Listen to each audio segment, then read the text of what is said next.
Welcome in to NBA Now by Chat Sports. Chase Sr. here with you. Hope all of your weeks are off to a fantastic start. We are diving into the latest NBA news and rumors, and we start off with some breaking-ish news because the Utah Jazz going to be looking for a new head coach. Quinn Snyder out in Utah after 8 years, a near decade span that was really impressive for him.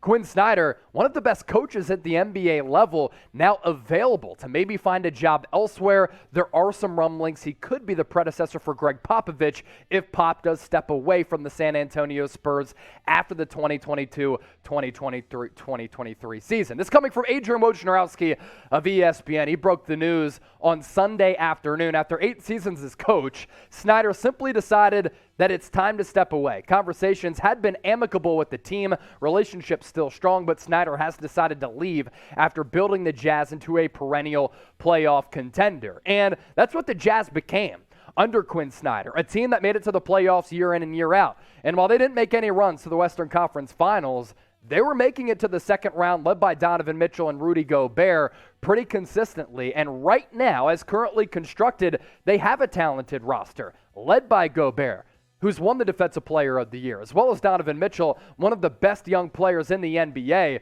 So this is a desirable opening now in Utah. Of course, it's a smaller market. You're playing in a loaded and stacked Western Conference, but as currently constructed, this Jazz team is a pretty solid unit, and Utah becomes a very interesting job opening. The new coach will have immediate pressure to win, especially if they don't trade away Donovan Mitchell, and they don't part ways with a guy like Rudy Gobert.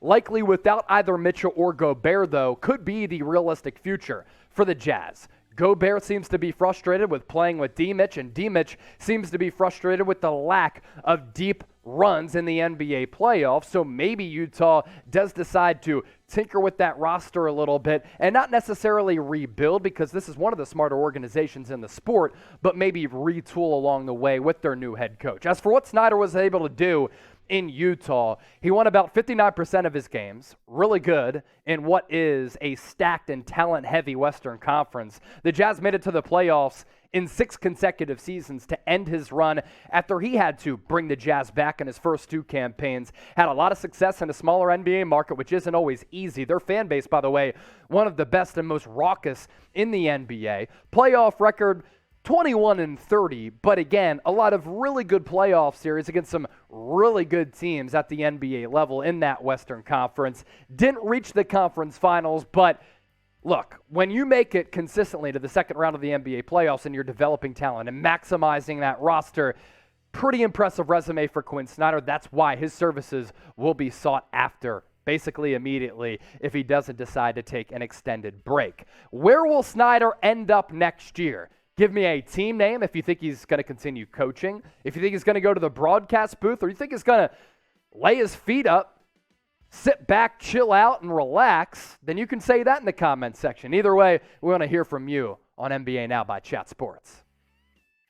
Next up on the show, the latest on Rudy Gobert, as this offseason is really busy for Utah. Now, the rumors that were simmering about Quinn Snyder became true. Next up, it's going to happen with one of the best big men in the NBA as well as Donovan Mitchell. So Jake Fisher on Gobert. The Jazz are weighing trade possibilities with 3-time Defensive Player of the Year Rudy Gobert, who NBA sources have pegged as one of Toronto's targets to satisfy its appetite for a strong rim protector. Fisher also noted that there's also been much debate both around the league and among Utah staffers regarding whether the Jazz should be willing to part with Gobert in order to add the perimeter player they need for their lineup.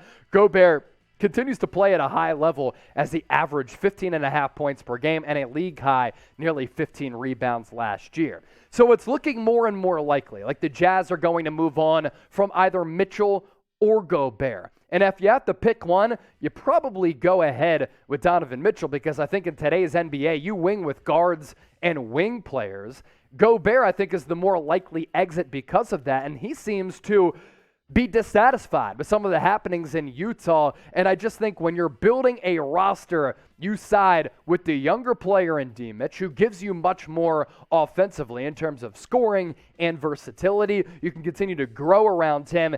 And as far as being a desirable destination among free agent targets, I think players would rather play with D. Mitch than Rudy Gobert as your franchise cornerstone. So I say all of that and pivot to this.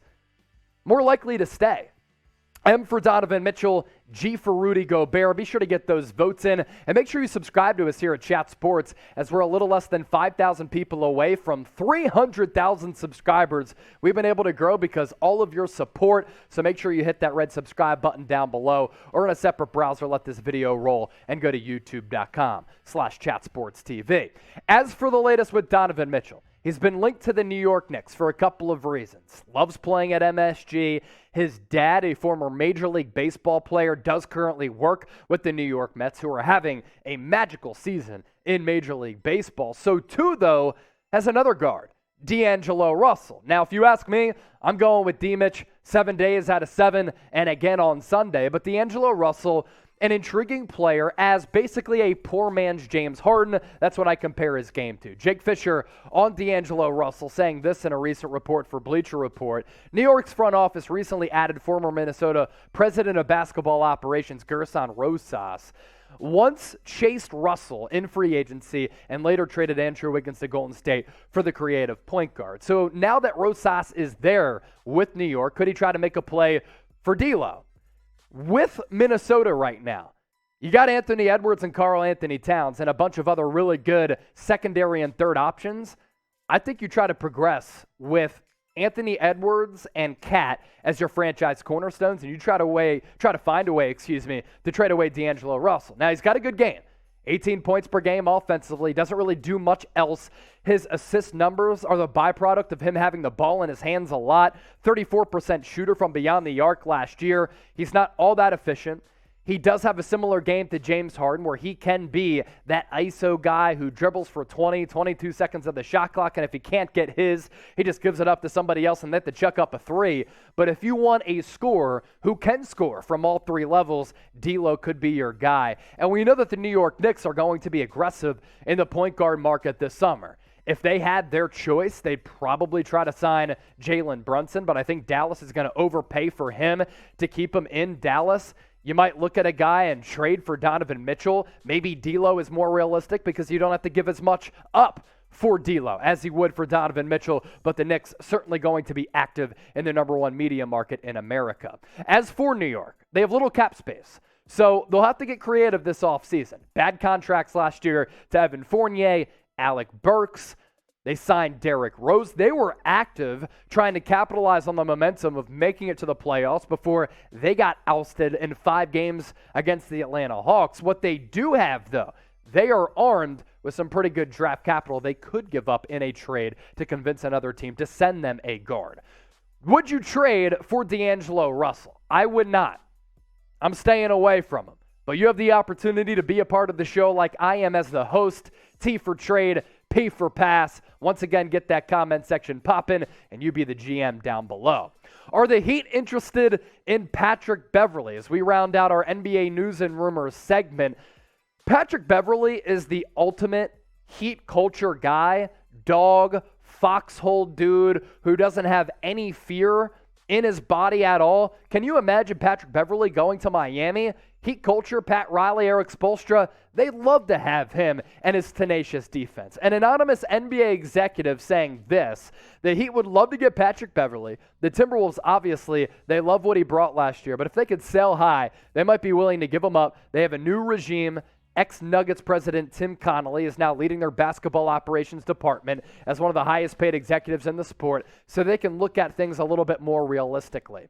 Looking at Patrick Beverley realistically, he is about a subpar to average offensive player, but he is phenomenal defensively, and he can change games because he can get in the minds of opponents, get underneath their skin, and just force turnovers and wreak havoc on that end of the floor. Occasionally, he's going to spot up and hit a wide-open three. He'll get to the rim, not anything creatively, but he's a really good player who is a culture changer and makes winning plays. Some boneheaded plays as well, which is why he gets teed up all the time. But steals, deflecting passes, hitting that occasional three, playing in-your-face defense. Patrick Beverley, the ultimate dog, he'd fit in seamlessly with the Miami Heat. I think the T-Wolves need to keep him. Every team he goes to, they make it to the NBA playoffs. And the T-Wolves able to end and snap that playoff drought last year, in part because of Beverley, but also the emergence of Ant-Man, as well as Karl Anthony Towns. Patrick Beverley is a huge culture builder. And I think he's going to continue to be a culture builder for a young team that needs it. I don't look at Karl Anthony Towns as a vocal guy. We've seen him come up short in some big moments and kind of is afraid of the big moment. Beverley, he ain't at all. And guys like that, you win championships with them. What do you think? Should Minnesota keep Beverley, or should they sell high like that NBA anonymous executive thinks? K for keep, L for let go. Let me know down below. And thanks for watching NBA News and Rumors by NBA Now.